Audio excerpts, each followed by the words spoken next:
थंडीचे दिवस सुरू झाले की सगळ्यांच्याच घरी एकदा तरी हे डिंकाचे लाडू तयार होतात। तर ह्याच लाडूंची आज रेसिपी आपण पाहणार आहोत। अगदी पारंपरिक पद्धतीने पाकातले हे लाडू आज आपण पाहणार आहोत। हिवाळ्यामध्ये हे लाडू खाण्यामागचं कारण असतं की आपल्या शरीराला प्रतिकारशक्ती मिळते, त्याचबरोबर आपल्या हाडांना मजबूतीही मिळते। आणि हे लाडू मी कच्चा डिंक वापरून तयार केलेले आहेत, त्यामुळे आपल्या सांधेदुखीवर हे अतिशय रामबाण असा उपाय आहे। अगदी सविस्तर टिप्स मी तुमच्यासोबत या ठिकाणी शेअर केला आहे। पहिल्यांदा जरी तुम्ही करत असाल तरी परफेक्ट लाडू बनतील, त्यामुळे व्हिडिओ शेवटपर्यंत पाहत राहा। या ठिकाणी मी खोबरं घेतलेलं आहे 400 ग्रॅम आणि वाटी जर मोजायची झाली तर 5 वाट्या मध्यम आकाराच्या मी या ठिकाणी खोबऱ्याचा घेतल्या आहेत। खारकेची पावडर घेतली मी 300 ग्रॅम। अर्धा किलो खारीक या ठिकाणी मी फोडून त्याची ही पावडर तयार करून घेतलेली आहे आणि वजनी प्रमाण तिचं 300 ग्रॅम भरलेलं आहे। याची सविस्तर रेसिपी मी तुमच्यासोबत आधी शेअर केलेली आहे। उन्हात न वाळवता अवघ्या पाऊण तासामध्ये ही खारीक पावडर मी तयार केलेली आहे, तर याची लिंक मी डिस्क्रिप्शन बॉक्समध्ये दिलेली आहे। त्याचबरोबर मी या ठिकाणी 100 ग्रॅम जाड कणिक घेतलेली आहे। जाड कणकेने लाडूंना बाइंडिंग छान येतं। तूप या ठिकाणी मी घेतलंय 200 ग्रॅम।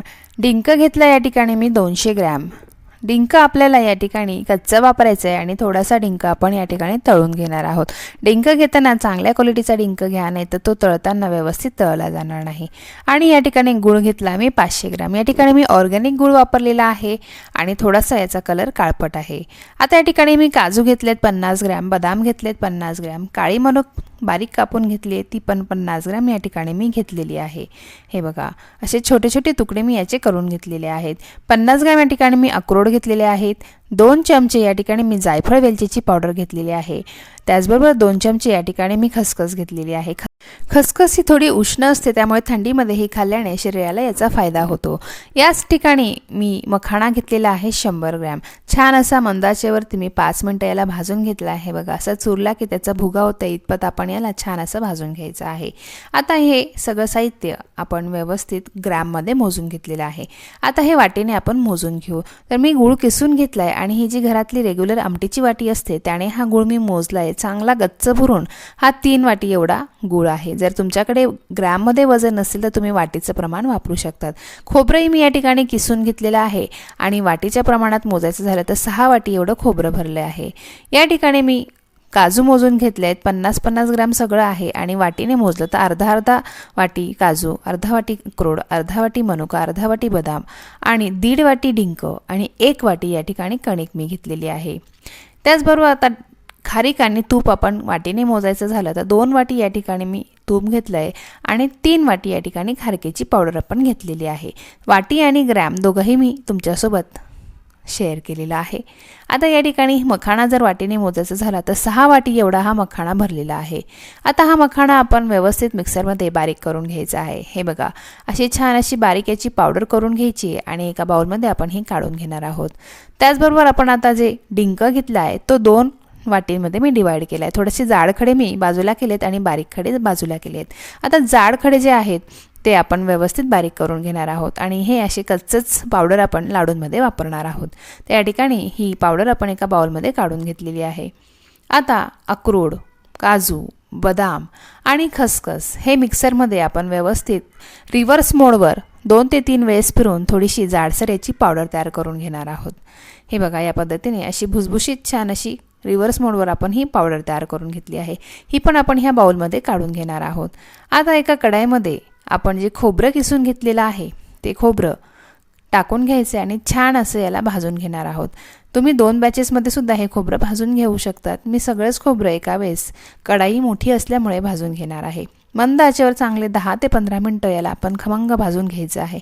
अगदी हलका बदामी कलर आला की आपण गॅस बंद करायचा आहे। हे बघा, 10 मिनिटं झालेले आहेत आणि थोडासा याचा रंग बदललेला आहे आणि आपले खोबरं छान असं 10 ते 15 मिनिटात भाजून झालं आहे। तुम्ही बघू शकता याचा कलर हलका बदामी झालेला आहे आणि छान असं कुरकुरीत झालं आहे। हे आपण एका मोठ्या कढईमध्ये शिफ्ट करून घेतलेलं आहे। आता त्याच कढईमध्ये आपण थोडंसं तूप घालून घ्यायचं आहे। आपण जे 200 ग्रॅम तूप घेतले त्यातले 2 चमचे तूप आपण या कढईमध्ये टाकून घ्यायचं आहे आणि यामध्ये आपण जो मखाणा छान असा बारीक करून घेतलेला आहे तो मखाणा आपण या ठिकाणी 5 मिनिटं मंद आचेवरती भाजून घेणार आहोत। मंद आचेवर भाजल्यामुळे हा मखाणा छान फुलून येतो आणि याची कच्ची टेस्ट कमी होते आणि सुंदर असा खमंग भाजला जातो। सुरुवातीला तुपात हे टाकल्यामुळे याच्या गाठी बांधल्या जातात आणि जसं जसं आपण याला भाजत जातो याचा कलर थोडासा बदामी होतो आणि छान असा मोकळा होतो। हे बघा, एक 5 ते 7 मिनिटं हा छान मखाणा आपण मंद आचेवरती भाजून घेतला आहे आणि तोही आपण त्याच कढईमध्ये शिफ्ट करून घेणार आहोत। आणि कढई घेताना थोडीशी मोठी घ्यायची आहे म्हणजे सगळं आपलं जे मटेरियल आपण तयार करणार आहोत लाडूचं ते एकाच कढईत छान असं बसणार आहे। हे बघा, आता त्याच कढईमध्ये थोडंसं परत तूप घ्यायचं आहे। एक 1.5 चमचा मी या ठिकाणी तूप घेतलेला आहे आणि यामध्ये आपण जी कणिक घेतलेली आहे 1 वाटी 100 ग्रॅम एवढी जाड कणिक आपण घेतलेली आहे ती टाकून घ्यायची आहे। शक्य असेल तर या ठिकाणी जाड कणकेचाच वापर करायचा आहे, याने लाडूला छान असं बाइंडिंग येतं। हे बघा, आता कणकेचेही थोडेसे सुरुवातीला अशा गाठी बांधल्या जातील। थोड्या वेळात हे हळूहळू जसं जसं भाजत जाऊ तसं हे छान असं मोकळं होईल आणि छान बदामी रंग येईपर्यंत आपण हे 5 ते 8 मिनिटं भाजून घेतलेलं आहे। हे बघा, आता हे भाजलेली कणिकही आपण त्याच मिश्रणामध्ये काढून घेणार आहोत। हे बघा, छान अशा बदामी रंगावर आपण ही कणिकही भाजून घेतलेली आहे। आता त्याच कढईमध्ये आपण परत 1 ते 1.5 चमचा तूप घालून घ्यायचं आहे आणि या तुपामध्ये आपण जे काजू बदाम, अक्रोड आणि खसखस बारीक करून घेतलेली आहे ती पावडर टाकायची आहे आणि मंद आचेवरती 5 ते 10 मिनिटं हे मिश्रणही छान भाजून घ्यायचं आहे। यामुळे हे छान खमंग भाजलं जाईल आणि याची चवही छान लागेल। जेवढं छान आपण हे सर्व मिश्रण भाजणार आहोत तेवढं छान आपल्या लाडूंना चव येईल आणि जास्त दिवस लाडू टिकण्यास मदत होईल। हे बघा, एक 5 ते 7 मिनिटं 10 मिनिटं आपण हे मस्त भाजून घेतलेलं आहे आणि हे आपण त्याच मिश्रणात काढून घेणार आहोत। हे बघा, काजू बदामचं मिश्रण झाल्यावरती त्याच कढईमध्ये आपण परत थोडंसं तूप घ्यायचं आहे। 1 चमचाभर मी या ठिकाणी तूप घालते आणि खारकेची पावडर आपण जी करून घेतलेली आहे ती यामध्ये आपण टाकून घेणार आहोत। खारकेची पावडर तुम्ही न भाजता जरी लाडूंमध्ये वापरली तरीही चालणार आहे। आता मी या ठिकाणी 1 चमचा तुपामध्ये ही खारीक पावडर भाजून घेणार आहे। भाजल्यामुळे हिला थोडंसं ओलसरपणा येईल आणि थोड्याशा गाठी बांधण्याची शक्यता असते। जर तुमच्याकडे असं झालं तर तुम्ही ह्या गाठी रव्याच्या गाण्याने गाळून बाजूला करू शकतात आणि ज्या गाठी आहेत त्या परत थोड्याशा मिक्सरमध्ये बारीक करून लाडूंमध्ये हे मिश्रण मिक्स करून घेऊ शकतात। एक 2 ते 3 मिनिटंच आपण खारीक भाजून घेतलेली आहे आणि ती अशी मोकळी होते आणि ह्याच मिश्रणामध्ये आपण ही खारीकही काढून घेणार आहोत। हे पहा, आता परत त्याच कढईत आपण थोडंसं तूप घ्यायचं आहे आणि यामध्ये आपण ज्या काळ्या मनुका घेतलेल्या आहेत त्या व्यवस्थित परतवून घ्यायच्या आहेत। हे बघा, काळी मनुक व्यवस्थित या तुपात परतवून घेतल्याने ती छान अशी फुलून येते आणि मस्त अशी खमंग चवही तिला येते। हे बघा, काळ्या मनुकाही आपण मस्त मंद आचेवरती ह्या तुपामध्ये भाजून घेतल्या आहेत। त्या खूप छान अशा फुलून आल्या आहेत आणि त्याच मिश्रणात आपण ह्या काढून घेतलेल्या आहेत। आता काळी मनुक आपली यामध्ये टाकून झाल्यावरती हे सगळं जे मिश्रण आहे ते मस्त आपण हाताने एकजीव करून घ्यायचं आहे। सगळा मसाला लाडूंचा एकजीव करायचा आहे। सगळीकडनं हा मसाला एकत्र झाला की लाडू आपल्याला बांधण्यासाठी मदत होते। हे बघा, या पद्धतीने मी हा सगळा मसाला हातांनी छान असा एकत्रित करून घेते आहे। आता यामध्ये आपण जी जायफळ वेलचीची पावडर घेतली आहे 2 चमचे ती पण मी टाकून घेते आहे आणि आता आपण यामध्ये जो डिंक बारीक करून घेतलेला आहे 1 वाटी म्हणजे 100 ग्रॅम हा पण यामध्ये घालून घ्यायचा आहे आणि हे परत व्यवस्थित आपण ह्या मिश्रणामध्ये मिक्स करून घेणार आहोत। कच्चा डिंक आपण या ठिकाणी 100 ग्रॅम बारीक करून घेतलेला आहे आणि 100 ग्रॅम डिंक आपण तळून यात घालणार आहोत। हे बघा, अगदी छान असं हातांवरती चोळून हे मिश्रण एकजीव करायचे आणि आता आपण जो डिंक बाजूला काढून ठेवलेला आहे तो तळून घेणार आहोत। त्यासाठी ह्या वाटीतलं आपण 3 ते 4 चमचे तूप टाकून घ्यायचं आहे। हे बघा, या ठिकाणी मी तूप घालून घेते आहे। 3 ते 4 चमचे मी तूप या ठिकाणी घालून घेतले आणि जे उरलेलं तूप आहे ते नंतर आपण लाडूंसाठी वापरणार आहोत। तूप गरम झालं की त्यामध्ये 1 डिंकाचा खडा घालायचा आहे। तो पटकन असा फुलून वर आला की आपण बाकीचा डिंक यामध्ये 2 ते 3 बॅचेसमध्ये तळून घेणार आहोत।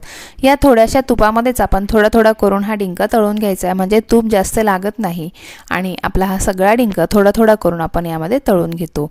हे बघा, असा एकसारखा हलवत हा आपण डिंक फुलवून घ्यायचा आहे। 2 ते 3 बॅचेसमध्ये आपण थोडं थोडं करून हा डिंक छान तळून घ्यायचा आहे। डिंक घेताना व्यवस्थित चांगल्या क्वालिटीचाच डिंक घ्या, नाही तर तळताना तो व्यवस्थित फुलत नाही आणि आतमध्ये कडक राहतो। आणि जर असं झालं तर तुम्ही डिंक व्यवस्थित दाबून बघा, व्यवस्थित छान खुसखुशीत जर तळला गेला तर तो पटकन असा हातावर दाबला जातो आणि त्याचा भुगा होतो। आणि जर तो चांगला दाबला नाही गेला, आतमध्ये खडा असेल, तर अशा वेळेस हा डिंक तळून झाल्यावरती याला मिक्सरमध्ये 1 ते 2 चक्कर फिरवून घ्यायचा आहे। म्हणजे हा डिंक लाडूंमध्ये टाकला की आपल्या दाताखाली लाडू खाताना येत नाही। हे बघा, सगळा डिंक तळून झाल्यावर यामध्ये अर्धा चमचा तूप उरलेला आहे। आता हे तूप मी लाडूंमध्ये वापरणार नाही आहे, ते वापरायचंच असेल तर गाळून तुम्ही कणिक मळताना ते तूप वापरून घेऊ शकतात। आता छान असा डिंक तळून झालेला आहे आणि असं थोडंसं स्मॅशरने आपण याला स्मॅश करून घेणार आहोत। हे बघा, छान आपला डिंक फुललेला आहे, मस्त त्याचा असा भुगा होतो आहे। जेवढं शक्य होईल तेवढं स्मॅशरने मी हे छान दाबून घेणार आहे आणि असं याचा भुगा करून घेणार आहे। हे बघा, म्हणजे लाडू खाताना याचा कचकच असा फ्लेवर आणि टेस्ट येणार नाही। आता हा छान बारीक केलेला डिंक आपण या मिश्रणामध्ये परत मिक्स करून घेणार आहोत। सगळं छान एकजीव करायचं हे मिश्रण आणि यानंतर आपण यामध्ये पाक घालणार आहोत। हे बघा, मस्त हातांनी छान एकजीव करून झालेलं आहे हे मिश्रण। आता कढईमध्ये आपण पाक तयार करायला घेऊयात। तर या ठिकाणी जे 3 वाटी आपण गूळ घेतलेला आहे, वजनी प्रमाण त्याचं 500 ग्रॅम एवढं आहे। तर ह्या गुळामध्ये सुरुवातीला 1 वाटी आपण पाणी घालणार आहोत। ज्या वाटीने आपण गूळ मोजला त्याच वाटीने 1 वाटी पाणी सुरुवातीला घालायचं आहे। आता ह्या पाण्यामध्ये हा गूळ छान व्यवस्थित मेल्ट करून घ्यायचा आहे, पगळवून घ्यायचा आहे। एक उकळी आली की त्यानंतर आपण परत यात 1 वाटी पाणी घालणार आहोत। हे बघा, किसून घेतल्यामुळे हा गूळ पटकन ह्या पाण्यामध्ये वितळतो आणि आपला वेळही वाचतो। हे बघा, फुल गॅसवरती हा मस्त आपण ह्या पाण्यात वितळवून घेतलेला आहे आणि त्याला एक हलकी उकळी आल्यावर आपण परत 1 वाटी यामध्ये पाणी घालणार आहोत। याने पाक पुढे जात नाही, पटकन कडक होत नाही आणि छान आपल्याला हवा तसा पाक तयार करता येतो। तर ही स्टेप तुम्ही नक्की फॉलो करा।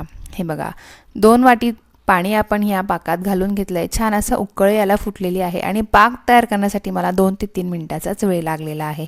पाक आपल्याला जास्त कडक करायचा नाही, कवळा एकतारी पाक आपण या ठिकाणी करून घेणार आहोत, जेणेकरून लाडू कडक होणार नाही, छान असे सॉफ्ट तयार होतील। हे बघा, या ठिकाणी मी पाक तुम्हाला चेक करून दाखवते। असं हातावर 1 थेंबभर पाक घ्यायचा आहे आणि दोघं हातांनी हा पाकाचा तार आपण तोडून बघायचा आहे। हे बघा, 2 थेंब असे चिपकतात आणि असे बारीकसा तार तयार होतो। या स्टेजवरती आपण गॅस बंद करायचा आहे। हे पहा, आणि लगेचच जे उरलेलं तूप आहे ह्या पाकात घालून घ्यायचं आहे। हे तूप थंड असतं, त्यामुळे पाक हा पटकन थंड होतो आणि पुढे जात नाही आणि कडक होत नाही। हे बघा, हे उरलेलं तूप मी ह्या पाकामध्ये घालून घेतलेलं आहे आणि पटकन हे मिक्स करायचं ह्या पाकामध्ये। छान असं मिक्स करून झालं की मग आपण हे लाडूंच्या मिश्रणामध्ये टाकून घेणार आहोत। हे बघा, मस्त आपला छान एकतारी पाक तयार झालेला आहे। यापेक्षा कडक पाक लाडूंसाठी तयार करायचा नाही, नाहीतर लाडू कडक लागतील आणि त्यांची चव खराब होईल। आता ह्या मिश्रणामध्ये आपण हा सर्व पाक ओतून घ्यायचा आहे। हे पहा, छान मस्त कलर आपल्या पाकाला आलेला आहे, परफेक्ट असं आपलं प्रमाण तयार झालेलं आहे। आता पहिले सुरुवातीला पाक गरम असतो, त्यामुळे ह्या मिश्रणामध्ये हा पाक चमच्याने व्यवस्थित एकजीव करून मिक्स करून घ्यायचा आहे आणि सगळ्या मिश्रणामध्ये पाक एकत्रित झाला की नंतर आपण हातांनी याला छान असं मळून घ्यायचं आहे, एकजीव करायचं आहे आणि मग याचे लाडू वळायचे आहेत। हे बघा, सगळ्या मिश्रणाला अर्धा किलो गुळाचा पाक व्यवस्थित बसलेला आहे। परफेक्ट असं 2 किलोचं प्रमाण आपण या ठिकाणी तयार केलेलं आहे। 2 किलो प्रमाणात आपले हे लाडू तयार होतात। सगळं मिश्रण मिळून आपले 2 किलो लाडू या ठिकाणी तयार होणार आहेत। हे पहा, मस्त मिश्रण एकजीव झालेलं आहे आणि त्याचा मी लाडू तुम्हाला वळून दाखवते आहे। अगदी सहज पटकन आपला हा लाडू वळतो आहे। हे बघा, सुंदर असा आपला छान डिंकाचा लाडू तयार झालेला आहे। हे पहा, मस्त आपला लाडू तयार झालेला आहे आणि हा लाडू करताना पाकाचं प्रमाण व्यवस्थित असलं पाहिजे। पाक खूप जास्त पुढे गेला तर लाडू कडक होतात आणि अगदीच कवळा राहिला तर लाडू अगदीच गचगच लागतात। त्यामुळे छान असा एकतारी पाक तयार करायची काळजी घ्यायची आहे। हे बघा, दुसरा लाडूही तुम्हाला या ठिकाणी मी तयार करून दाखवते आहे। पटकन हे लाडू बांधले जातात, अजिबात वेळ लागत नाही आणि अवघ्या 15 ते 20 मिनिटात सगळे लाडू तयार होतात। तर आपले हे सगळे लाडू तयार करून झालेले आहेत। तुम्ही बघू शकता, अगदी अप्रतिम त्यांचा टेक्स्चर, कलर आलेला आहे। या ठिकाणी काळ्या मनुकांमुळे याला छान असा लुक आलेला आहे। तर लहानांपासून वयोवृद्धांपर्यंत कोणीही सहज हा लाडू खाऊ शकेल इतकं छान असं सॉफ्ट याचं टेक्स्चर तयार झालेलं आहे। हे पहा, यातला एक लाडू मी तुम्हाला तोडून दाखवते. अगदी अप्रतिम आणि चविष्ट हे लाडू तयार झाले आहेत आणि टेक्स्चर तर अगदी सुंदर झालेले आहे. हे बघा, अगदी सहज त्याचे तुकडे होत आहेत. अगदी मऊ मुलायम हे लाडू तयार झालेले आहेत आणि तुम्ही 1 महिना जरी स्टोअर केले तरी याचं टेक्स्चर असंच राहणार आहे. अजिबात ते कडक पडणार नाही. हे बघा, या पद्धतीने आपले लाडू तयार झाले आहेत. तर हे लाडू आपण वजनी 2 किलो कसे झालेत ते बघूयात. तर या ठिकाणी मी एक वजन काटा घेतला आहे, त्यात एक डब्बा ठेवला आहे, तो 0 केला आहे आणि त्यात आपण हे लाडू मोजून बघणार आहोत. हे बघा, पूर्णपणे 45 ते 46 हे लाडू तयार होतात आणि वजनामध्ये परफेक्ट असे 2 किलो तयार होतात. 2 किलोला थोडेसे वरती तयार झालेले आहे. हे बघा, 2 किलो 60 ग्रॅम एवढे हे लाडू तयार झालेले आहेत. परफेक्ट 2 किलोचं प्रमाण आपण या ठिकाणी घेतलेलं होतं. हे पहा, आणि मोजायचं झालं तर 45 लाडू या ठिकाणी तयार झाले आहेत. तुम्ही थोडे छोटे आकाराचे लाडू जर केले तर 50 लाडू अगदी सहज तयार होतात. आता स्टोअर करण्यासाठी ज्या डब्यात मी लाडू स्टोअर करणार आहे त्याचं झाकण असं 2 दिवस उघडं ठेवणार आहे.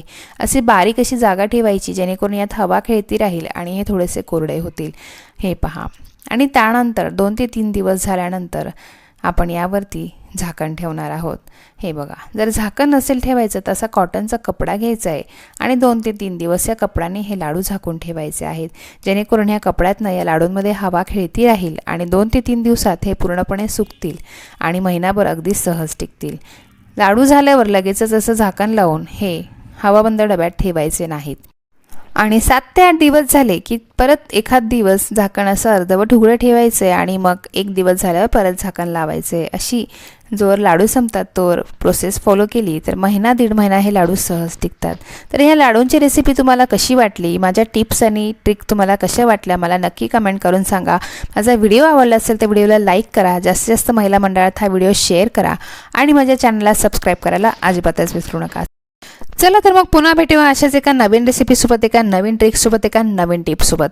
तोपर्यंत नमस्कार, बाय बाय.